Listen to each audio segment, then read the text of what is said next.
Thank you for sticking it out to the final plenary of this session. My name is Kellia. I'm going to be chairing this plenary with Nick. As we begin, I want to acknowledge that we are meeting here today on the unceded lands of the Gadigal people of the Eora Nation. I want to pay my respects to elders past, present and emerging. I know we have people joining us online as well, so I also want to acknowledge the lands in which you might be joining us today from as well. So very happy to announce that we've got Dr. Nick Chartres, who's going to be our third plenary speaker for today. So Nick is a senior research fellow at the University of Sydney here. He's looking at the commercial determinants of health, which obviously has been one of the themes of this particular conference. He's got a particular focus on chemicals, nutrition and public health, and he's had a lot of experience working at the national and international level with organisations such as the World Health Organization. So without any further ado, I'd like to invite Nick up. Thank you. Thanks, Kellia. And yeah, big thank you for everyone for sticking it out on the final day. It does feel a bit surreal being here because Lisa Barrow's back. Kellia and a lot of colleagues I worked with for several years during 2015 to 2019 while I was doing my PhD. So it's really lovely to have everyone here. The last couple of days has been incredible. We've talked a lot about methods, a lot about processes. We've talked about impacted communities and health outcomes. But what I wanted to do today before I go into my talk and get into the weeds of policies, I wanted to try to ground it in the lived experience of some impacted communities here in Australia that I was fortunate enough to meet last year down in Canberra. As part of a panel discussion I got invited to go to by Senator David Pocock. And the reason I want to do that is because I think often with this work, particularly for me, is we are so focused on the how, we often forget the why. And for me, I think this is just really important to give voice to the people that I'm going to be talking about and why I do this work. So I'm just going to play a short video to start. I couldn't have said it more eloquently myself. And I want to thank Katrina McGowan, who is the producer of How to Poison a Planet. I highly recommend you watching it if you have the opportunity. She shared that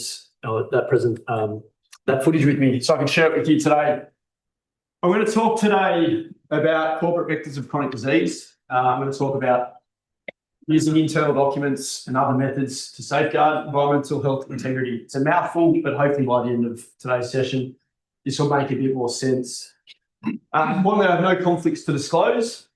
I'm going to give you a bit of background about, I guess, my path to get here today, just so you can understand the lens that I'm going to look through a lot of the research I'm going to talk about. I started, like I said, at the University of Sydney here with Lisa Barrow.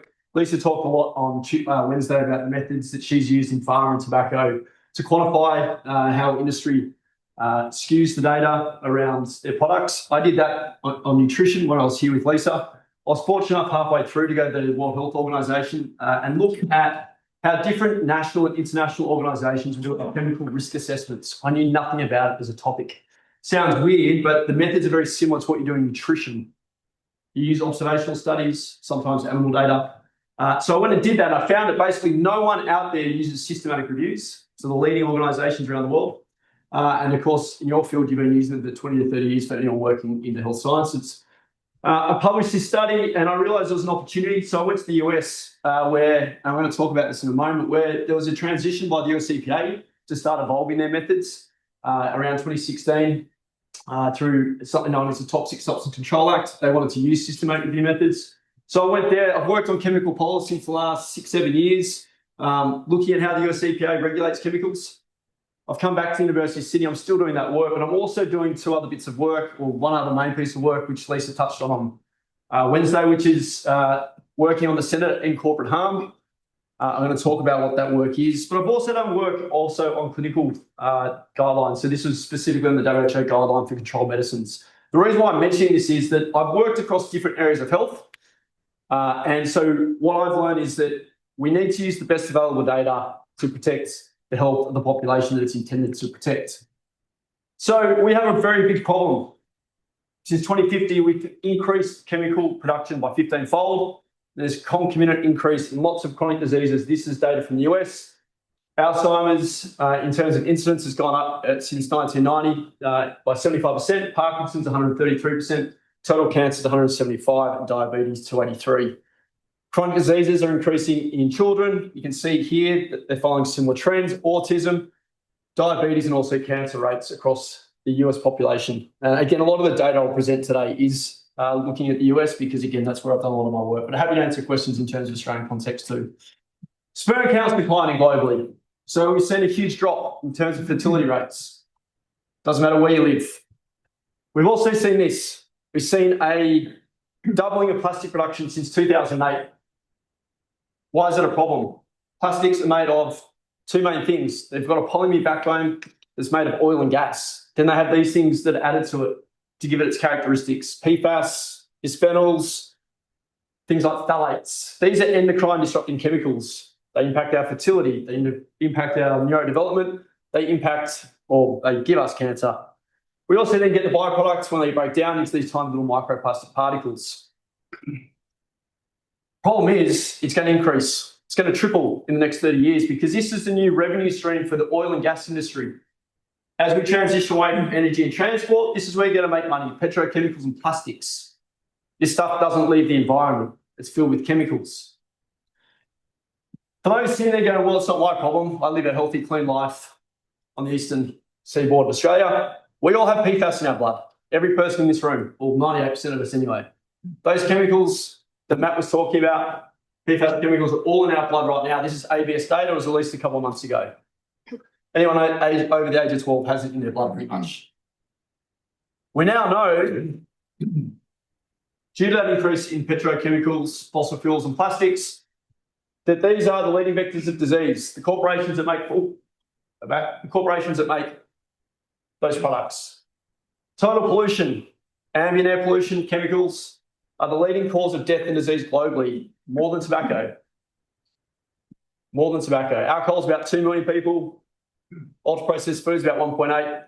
Ambient air pollution from fossil fuels and chemicals. The WHO actually thinks it's higher. They think about a quarter of all deaths are due to the environment. I think it's an underestimate. I agree. It's very hard to know how many people are getting sick and die from chemicals because we don't have the data to track them.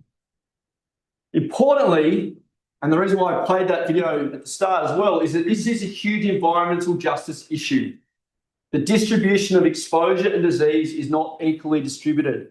Low middle income countries bear the brunt, and within countries like the US and Australia, low income communities and communities of colour are the ones that experience the greatest disparities in health. And the problem is, we know very little about the chemicals that are currently in our environment. There's 40,000 plus chemicals currently in use in commerce in the US and also in Australia. A fraction, less than 1%, do we know anything about their toxicity. You're going to see some data today about how quickly we're approving new chemicals at the moment. And it's going to add to that list that you can see here. In the US, there's about 5 trillion kilos of chemicals made per year in the US. I can't even quantify that in my head. Here's the really big issue for people like me. The burden of proof to show these things cause harm is on me. Beyond reasonable doubt is what I have to demonstrate to get these things off the market. And this is because we have these perceived scientific challenges with our data. At the top is the RCT. Apparently that's the best study you can design for everything. We can't ethically randomise people to PFAS chemicals. So we rely on cohort studies. We rely on animal data. We rely on in vitro data, mechanistic data, because they're that early warning signs sometimes that these things could be harming human health, until we wait 30 years to see if we all get cancer from it. We've been told by some of the best methodologists that unless we have an odds ratio of greater than 2, it's not a large magnitude of effect. Can anyone tell me where this came from? Tobacco. Yeah, it wasn't from Grade. Grade perpetuates it. It came from our good friends Shook, Hardy and Bacon, lawyers from Philip Morris. Yep. That's where it came from. Industry documents like, we're going to talk about it later. We perpetuate this. We tell policymakers that the evidence isn't strong enough or the magnitude of effect isn't great enough in observational studies because the tobacco industry started that.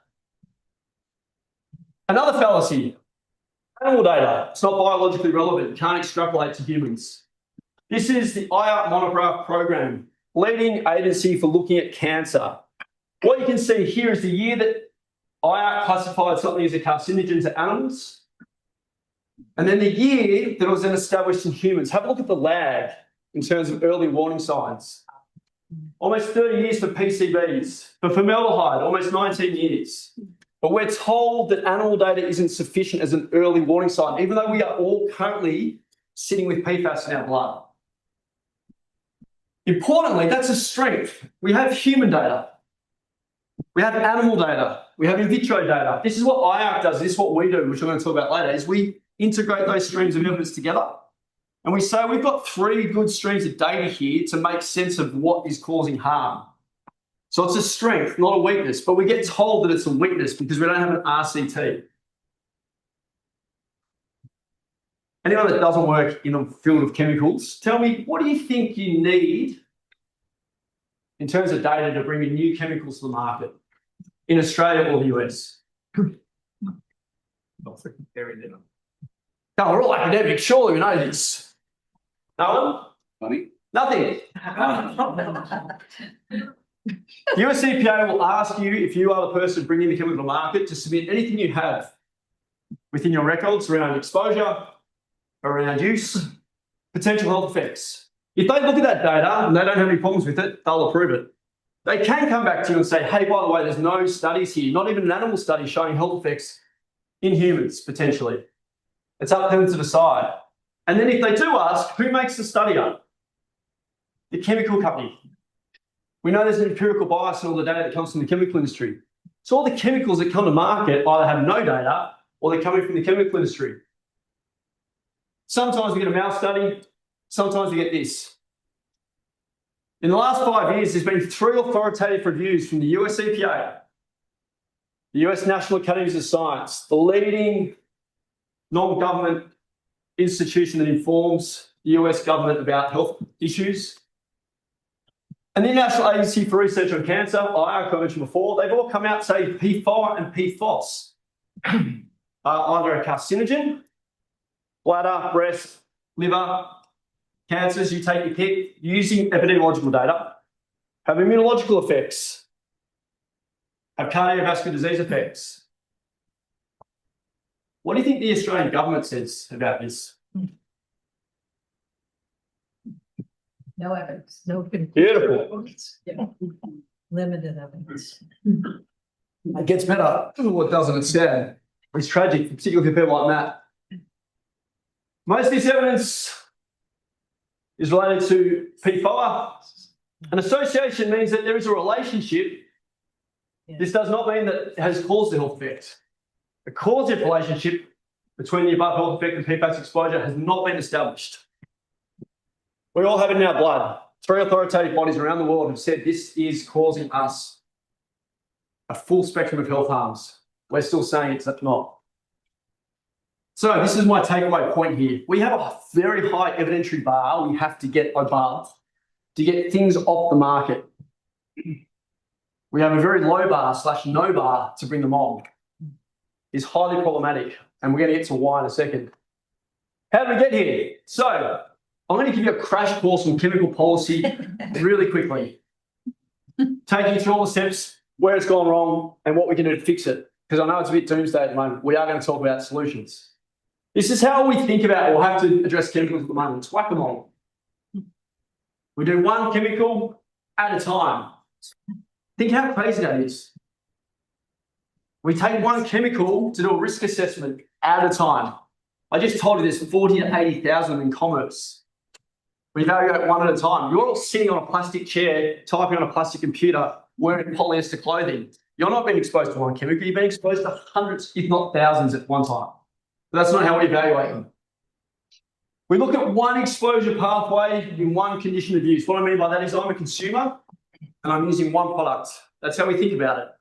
When I say we, it's the US EPA typically. We don't think about that person that might be at home using fragrances, cooking on a PFAS pan, wearing a PFAS rain jacket that goes to work in a factory, getting exposed to all sorts of different exposures. They don't aggregate exposure. So it's a systematic, gross systematic underestimation of the true exposure. This is our reality. Your homes are filled with them. This room is filled with them. We do lots of different things. We live in communities that live close to things like refineries. We go to work in spaces that might have hazardous air. We use consumer products that are likely to have chemicals. We also have these factors, intrinsic and extrinsic things. We know that people that have different psychosocial stresses are more susceptible to disease from chemical exposures because it impacts their health and well-being. But we don't account for that. So when we extrapolate down to what the healthy range is or dose is for a human, we don't think about the most vulnerable, susceptible people. We think about a healthy person. There are very few healthy people in this world except for, again, people living on the eastern seaboard of Australia. This is what it looks like when you take those things into consideration. Up the top is baseline risk. That's how they think about it at the moment. If you actually added those intrinsic factors I mentioned before, or extrinsic factors, you'd have more people that are really being harmed. If you then added those exposure pathways I mentioned before, plus those different characteristics, a lot more people in the population are really getting sick from these things. But they don't think about it like that because they're trying to under-quantify or underestimate the true risk. This is how the US EPA currently does it. But there was a little ray of sunshine, and there is. Back in 2016, there was an amendment to a very important act which I mentioned before, the Toxic Substance Control Act. It was first introduced in 1976 to basically regulate industrial chemicals that aren't pesticides, that aren't pharmaceutical drugs, that aren't used in food. 40 years later, after its enactment, how many chemicals in the US do you think got regulated? I know there's a lot of questions, sorry, it's Friday. Anyone have a guess? How many chemicals in 40 years the US EPA managed to regulate? 4? I like it. Price for you. Close. 2. It was 10. Asbestos wasn't one of them. That's how weak this act was. So they amended it. Obama brought it in 2016, or at the end of 2016. Sorry, at the start of 2016, he obviously left. But it came in, and the problem was, when it came in, it was meant to do all these different things. It was meant to give these wide, broad, sweeping power to, it was meant to give wide, broad, sweeping power to the US EPA to essentially regulate these chemicals for the first time properly. There was language in the act that would allow them to interpret it, so use things like the best available science, so things like systematic review, to think about multiple exposure pathways, to think about susceptible populations, like people that may be exposed to things like poverty or violence, things that increase their risk of being harmed by these chemicals. But there was an element of interpretation which all acts allow. When you think about chemicals and risk assessments, basically this is how they do it. They choose a chemical that's of high priority. So think asbestos. This is actually one of the chemicals they've just recently done. It goes through what we call a risk evaluation. So they work out, does it cause harm? What's the level of exposure? Then they work out how to actually get it off the market or protect people. Problem was, 2016, this person was put into power. He was a former coal lobbyist, the head of the US EPA, former coal lobbyist. Worked very hard to roll back all the Obama administration environmental health laws, including things like reducing tailpipe emissions. He then, in 2018, was superseded by Andrew Miller, who was someone who'd been working for a law firm defending a coal magnate and also fighting to repeal against regulations around asbestos. These two people got put into power. Over the far right-hand side is Nancy Beck, Senior Policy Director for the American Chemistry Council. That's the $700 million chemical industry trade lobby group. She was put in charge of the Toxics Office that regulates chemicals, or one of the people. This is Lynn Declever. She worked for American Chemistry Council and DuPont, the makers of Teflon and PFAS chemicals. She was in the new chemicals program. That was who was running the agency when the new law got put into place. Can you see where I'm going with this? Highly problematic. So again, we've been talking a lot about science and rigor and need for improved methods and open science, and all the work we're doing is critical. But if we don't look upstream at these issues, it doesn't matter the data we're putting out there because these people don't care. So what happened? Well, lots of things happened, unfortunately, that weren't good. There was all sorts of corruption. There was all sorts of redlining of scientific reviews, evaluations. Whistleblowers came out basically showing all the different types of things that were happening. Really excellent expose in the Intercept that covers all of this. This is when I was at the US. I'm going to talk about basically an extension of this and what's happening now in a second. But this is definitely worth reading if you have an opportunity. It also talks about the pesticides office, which is slightly different to the toxic substance control office. Obama administration came in. Not Obama, Biden administration. They weren't perfect by any means. There is corruption across all these administrations. It's just degrees off. He managed to get through 5 different risk evaluations. Sorry, Lisa, I see you chuckling. That's so true. I'm a bit cynical. I've worked over there for too long. But there were 5 risk evaluations he managed to get, or the administration managed to get completed. Asbestos was one of them, which is great news. Crazy, asbestos. Methylene chloride, which is a paint remover, highly toxic, was cause of lots of occupational deaths. Trichloroethylene, which is something that's incredibly toxic to infants. So there was some progress. But we had Trump 2.0 coming.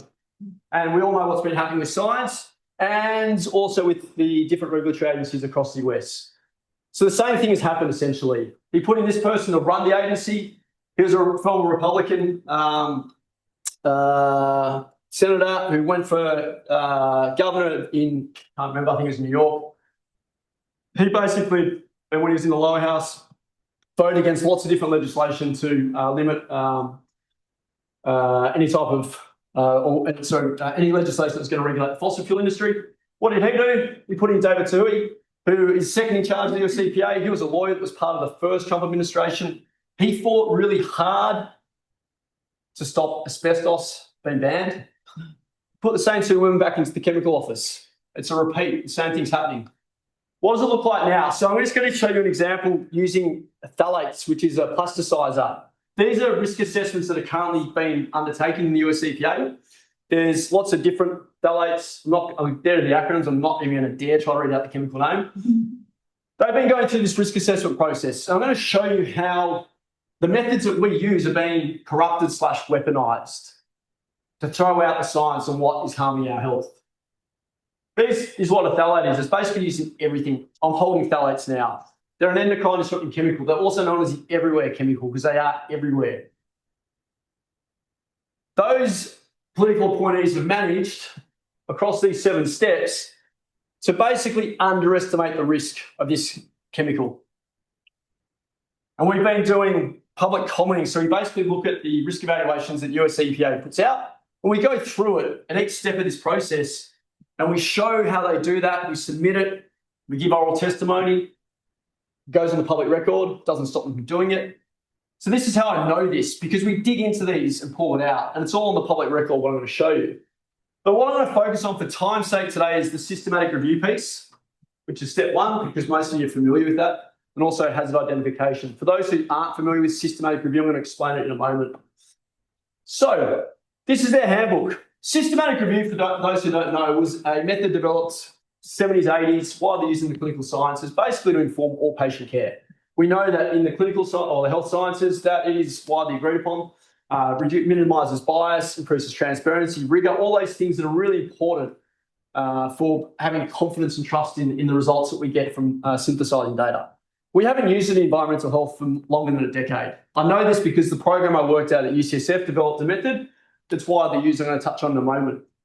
EPA put this book out because they knew that it had a reputation. They knew that policymakers would say, yep, they're going to do the right thing here. It's got the word systematic review in it. It talks about study quality. It talks about screening studies. It talks about transparency, reproducibility, rigor. Doesn't do any of that. They're the 7 steps of the systematic review. Most of you are familiar with scoping, literature searching, developing protocols, identifying the evidence, evaluating the evidence. They don't do one of these properly. They systematically throw out studies across most of these steps. I'm going to show you in a second how they do that. I'm going to show you probably 2 of the steps that are probably the most important things. But again, if you're a policymaker or an end user or someone in the public, you go, EPA using a systematic review, fantastic. I know Cochrane uses systematic reviews. I know clinical guidelines are based on systematic reviews. I can trust the US EPA. So, lots of words on the screen. Don't like it, so I don't want to draw your I don't want to distract you, but draw your attention to these 2 bullets here. For this phthalate specifically, they went and did this search. They published this book. They said they did all these amazing things. What they ended up doing was only relying on research from 2019 and before. unless you got into the handbook and looked at it, they didn't actually address or rather consider any data that was out there in the literature when they did their searches after 2019. They did consider some studies that got submitted to the public docket because basically they were pulled out, so they were using the studies. So they're excluding about 5 years of evidence on this plasticizer. What they then did, even though they'd already excluded a lot of the available evidence, was they started excluding studies. You can see 733 relevant studies for one of the plasticizers for no reason, and they were relevant studies.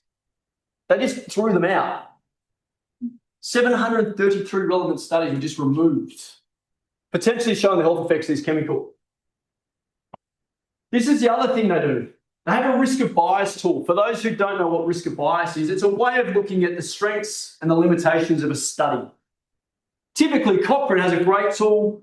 We've developed this tool at UCSF where you look at about 7 or 8 different domains. You look at things like randomization, was a randomized controlled trial, exposure and outcome assessments, so how did they assess the outcome? Normally about 7 or 8 domains. This tool has 22 metrics.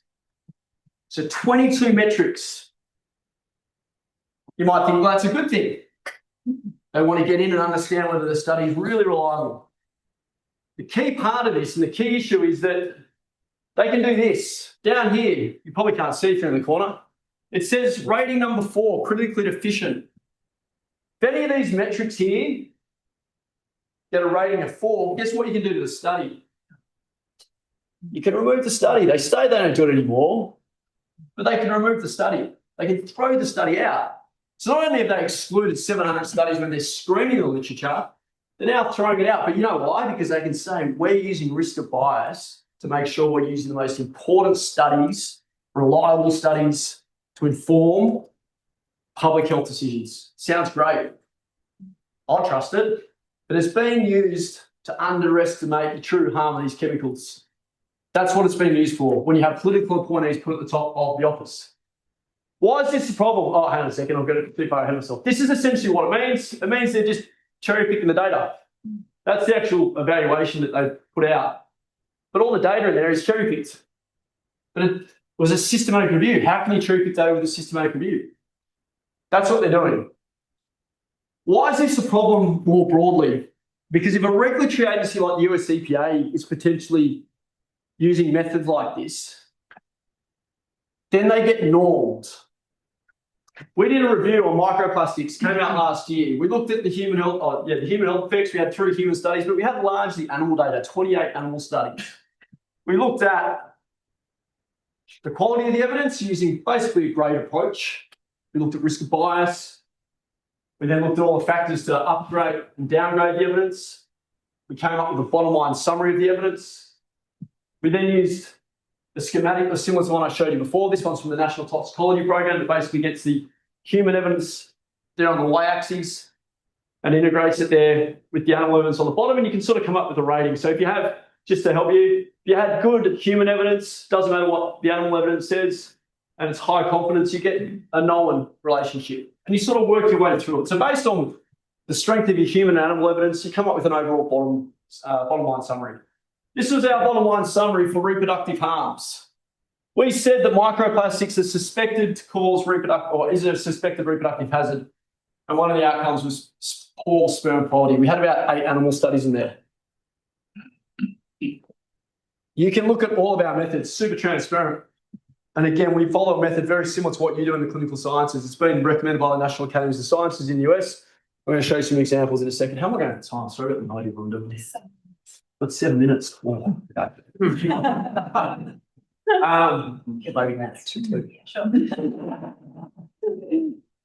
This review's just come out. Looking at microplastics, developmental and reproductive outcomes. This is what they found. Critical methodological flaws leading to insufficient exposure characterisation and critical gaps in outcome assessment resulting in a high risk of bias that undermine confidence in the findings for risk assessment and hinders the establishment of dose-response relationships. The current evidence base remains insufficient for deriving toxicological benchmarks or informing science-based regulatory decisions regarding microplastic exposure. Mouthful. What do you think that means? What do you think they did in this study or review? Any idea? Barbara. They chucked out a lot of the literature that showed harm. We've been working for too long together, Barbara. You're right. This was our risk of bias assessment. It's at the top. Very similar. This is animal data. So it's very similar to an RCT, sequence generation, allocation, and settlement. For those who don't know what this is, it's a heat map. Green's good. Yellow is okay or not great. Red's bad. But you can see most of it's pretty green. So most of these studies we thought were reasonably well conducted. There were a couple of issues. We downgraded them appropriately for that as well. This is what this review did. They said every single thing. They used the National Toxicology Program's risk of bias assessment, which is, again, it sounds really legitimate. But they basically changed how you operationalise it. But you wouldn't know it unless you were really familiar with it. Red's bad. They said everything's bad. Every single thing that we thought was okay, they said was bad. Who do you think it was funded by? Our good friends at the American Chemistry Council. And there was also author conflicts of interest. They threw every single study out. This is the problem. It sounds like they were doing a legitimate review of the evidence. If you pick that up and you're a policymaker, that looks the same as mine if you don't understand the methods. This is why conflicts of interest and industry sponsorship disclosure are important, but it doesn't get rid of the risk. Just quickly, before I jump into solutions, is that obviously I touched on PFAS at the start. Currently, the evidence that I showed you before on PFAS that the US EPA had done in the previous administration, on PFAR and PFOS, they're going to keep those standards. There are other chemicals they're going to try to roll back, or in the class of the PFAS chemicals. And just finally, in terms of just, again, going back to this idea of the burden of proof and how quickly we are getting overburdened by chemicals, since that 2016 amendment that I mentioned before, there's been 3,851 new chemicals brought to market. Only 13 have not been approved. So since 2016, again, a reminder, we've finalised 5 risk evaluations on chemicals that we've already been exposed to. 3,851 new chemicals, we've managed to get 5 off the market. All right, solutions, because it is a bit doom and gloom. So, important. We're going to bring it back. The tobacco industry, they have a playbook. We now have a playbook because we need to think about counter strategies and how we combat this. And so that's what we've been doing. The Senator N. Corbett Harmer mentioned before is work that University of California, San Francisco has been doing. Lisa started this work a couple of decades ago. And what we've done is bring different people together working on pharmaceuticals, tobacco, opioids, sugar, chemicals to come together and think about this, because these industries all use the same strategies. They use the same PR companies, they use the same lawyers. So we're trying to think about it like that as well. So our playbook, when the industry comes out and says we're going to develop scientific methods designed to underestimate risk, like that systematic review, our counter strategy is to basically do the same thing and then really disseminate it. So we developed, encountered this about a decade ago, our own systematic review method. It's called the Navigation Guide. You might not have heard it. It was based off Cochrane. It was based off Grade. Reason why this is important, in the last 10 years, we've done 6 systematic reviews. The 2 I've highlighted on PFAR and microplastics. Why is that important? Because we got the evidence out there to show that these things are harmful using a really rigorous method like Cochrane. The WHO also picked this up in 2016, or sorry, 2016, 2021, I think they started the reviews. They've been using it to look at the occupational burden of disease from risk factors like long working hours, welding fumes, noise. Over 200 experts around the world have been doing this, 30 different countries, 15 systematic reviews, 10 exposures. They found long working hours to be one of the greatest risk factors globally for heart disease and stroke. It's been normed in the WHO. So again, it's important. The NAS has recommended the method multiple times, the National Academies of Sciences, because we're using it and because we're publishing these reviews. Congress has now told EPA they should use our method. Don't use that faulty method. We now have 2 Senate committees, one in the US and one in Australia, looking at the health effects of microplastics because we did the reviews using these methods. So we can counter it. You just got to get it out there and show how it's done. That's the PFAS one. We also have published 6 studies looking at all the steps of how you do chemical risk assessment to say this is how you do it. If you're interested in looking at these, feel free to probably take a photo and jump on that link. We also go straight to the policymakers with these. These are one-pagers, infographics. These are documents where you summarise all that data. You don't hand them a systematic review. They don't know what to do with that. They'll give you 5 minutes in their office and they'll say, I need to know the important bits. So we make these. Go to the hill, you knock on their door. We don't do that. Obviously, you have to call first, but you have a meeting with them, or you do congressional hearings. They want to hear this stuff, but few people have the capacity to do it. So fortunately, where I was at University of California, San Francisco, they think a lot like a business model. You got to have people, you got to have communications directors, you got to think about how do you disseminate this. We got to change how we think. Industry tactic number 2, suppressing unfavourable studies to skew the evidence base in industry's favour. We use industry documents. Lisa talked about this yesterday. The tobacco industry documents library at UCSF started with tobacco and now has all these different industries. It's an amazing repository, 24 million documents. This was one of the first studies Lisa did. It shaped Bill Clinton's legislation around tobacco. It led to the WHO, or it informed the WHO Framework Convention on Tobacco. It's probably the most important legally binding public health treaty that's ever been made. And again, it's because these documents could show how the tobacco industry was trying to basically undermine the science and the policy. We need to use that for other for other industries like the chemical industry. Lisa talked about the study the other day. This is on PFAS chemicals. This complements the video I showed you before. This looks at how DuPont hit the science on PFAS from the 1960s. PFOS. Oh, PFOS, sorry. It's all now in our blood. 1960s they knew about it. Last 2. Producing industry-funded science to skew the evidence base. What we need to do is quantify it. This is what the work Lisa does or did a lot of on pharmaceutical.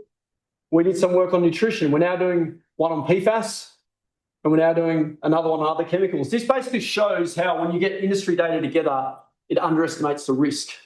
We don't know that. We haven't got to that on our study we're currently conducting, but these 2 studies have shown that there's differences between industry-funded research versus research that's produced by non-industry sponsors. Last one, this is critical. We've talked about this in a couple of really good sessions that I've been to. I think Barbara's session was amazing when we were talking about this. They shape the public narrative on the harms of their products. We need to be better at it as well.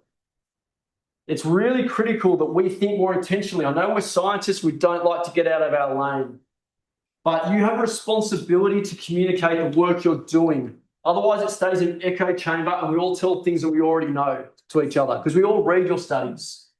We all email them to each other when it comes out. We need to be thinking about how we get this out. There is a huge opportunity and window.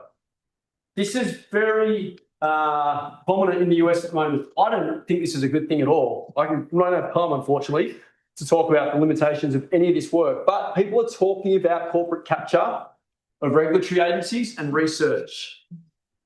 We've done message testing to show that people want chemicals regulated.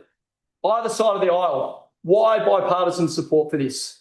This was a national survey we did. Doesn't matter whether you're Republican or Democrat, they want to get chemicals off the market. They don't want to be harmed by them. So we've got to think about how we use that opportunity.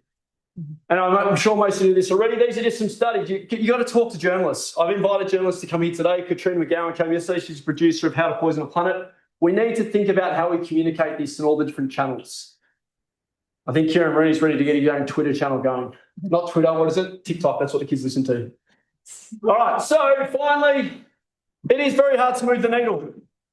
But again, importantly, just on closing, the reason why we do this work, I just want to finish with this, because I think it's important. It's not about necessarily the science or the methods, it is about the people. So I'm just going to play this last little clip. Thank you so much, Nick, for sharing that. We've just now got a time for a couple of questions. So this is going to come around with the microphone. We've got, one just there. Hi, that was a really interesting talk. I just wanted to pick up on one of the things that you mentioned that I think occurs quite a lot with observational data. That the randomized trial is the golden child of causation, and that in epi in general that we have there's almost like a tribal fear of using the C word, right? And I think that's been to the detriment then for everything else. So you know, have you got any thoughts on how you can, I mean, we had Harrison talk about target trial emulation and try to actually really bring in the concept of causation when we do observational studies. You can comment on how do you change that the terminology and throwing out the C word whenever we do questions that are essentially asking causal ones with observational studies, because I think that would help the cause, so much. It's a really excellent point, and it's something that we discuss a lot.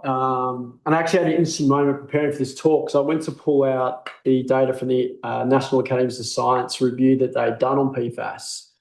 And they had two sets of evidence. They had sufficient and then they had limited. And I remember going, oh, limited. I didn't remember it was limited. And then I saw next to it said moderate quality. Like the evidence was moderate quality. I'm like, why are they calling it limited? And so one of the issues we have across just the public, the environmental health community specifically, is that we have different nomenclature as well for bottom line descriptors of what the evidence means or what it is. And for policymakers, for the public, when you read limited or you read suspected, and they're different, you can't actually understand what that means. And it creates that uncertainty straight away. And that's what the industry wants to create. There's uncertainty in the data. Like we had, like I said, 28 animal studies. You saw the risk of bias. Like it doesn't take more than one study to get a chemical on the market if you even have that. But we still, with our language, create doubt with it. So in terms of the language piece, we talk about that a lot. In terms of then how do you account for it. The schematic I showed you from the National Agency for Research on Cancer and what we do as well, we're using those three streams of evidence. We don't think about target trials, and I don't know that work well in terms of like trying to replicate. I think we don't want to go down the path of necessarily doing that because we have different streams of evidence we think is actually important because you can see across different species whether the same effect, be it a biological response or a clinical outcome is occurring. And so if you put human observational data with animal data and then mechanistic data in a cell and you're seeing the same effect across these different types of data, that's incredibly strong. And so I think we use that because we think that's the best data we have. What we're not good at is communicating that to people. And that's why I spent some time today talking through that because it's not well understood. It's not well understood across the environmental health community, let alone the broader public health community. But I think our data is really good, and we can, when we think about confounding as being an issue, you can account for confounding in that data as well. And there are also other methods like the eval. There's things that you can use or the counterfactual to look at whether potential confounding is going to explain away your results. So hope that answered your question. No, I just think it's a change in terminology and pushing back on journals when they say you can't say causation, but like I asked a causal question. Yep. So, and I've done all the things to try and emulate or adhere to the rules of causation. So I shall call it causation. Sure, I'm supportive of that.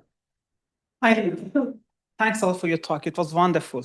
I'm very brave, talking about all those corruptions. I myself do not have the courage to do that. Thank you. And I'm from Children's Hospital at Westmead. Confirming your findings, we have found microplastics in placenta and even in the brains of newborn infants. So it passes the blood-brain barrier. And PFAS definitely goes further away. And I noticed it says 98% of the world's population's got PFAS. I'm wondering about who are those two resting 2%? Don't know, it's ABS data. So they looked at, the ABS explains where they looked at different locations around Australia. They looked at different centres and cities. That wasn't my research. That's the Australian Bureau of Statistics. Any idea? No idea. No, couldn't tell you. No, don't know. But Anyway, thank you. I think it was a test sensitivity thing. There you go. Overlay. Knew someone would know. Okay, we maybe have time for one quick question. Thank you. Great talk, thanks. It's great to see PFAS is banned, but an immediate consequence is that PFAS families has been increasingly used without solid evidence. So I don't know how to solve the problem for long term. But the other PFAS has been replaced, you mean? Yeah. It's a great question. So there are 15,000 PFAS variants and counting at the moment. Zero data on those variants. We're just told that they're substitutes and that they're probably not as hazardous. According to who? So yeah, it's a great question. So we banned, as you saw, the Australian government's going to phase out or ban PFOA and PFOS. It's 2 of 15,000. So it's crazy. The other thing is that going back to the plastics bit, plastic manufacturers don't have to disclose what chemicals they put in a plastic.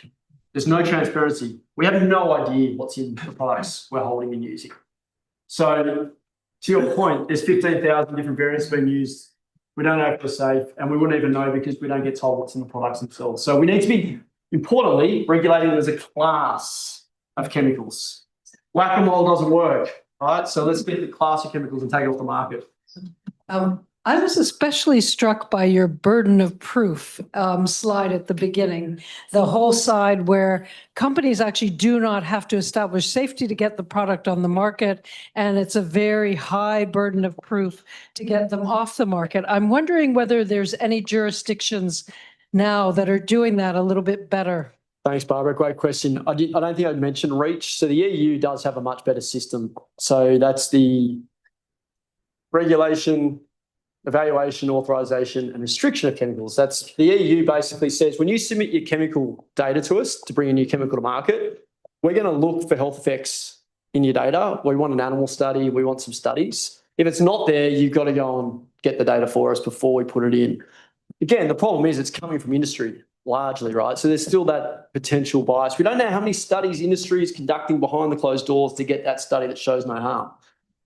There's no trial registries in our work. It's not like a pharmaceutical drug where there's some transparency. There's none.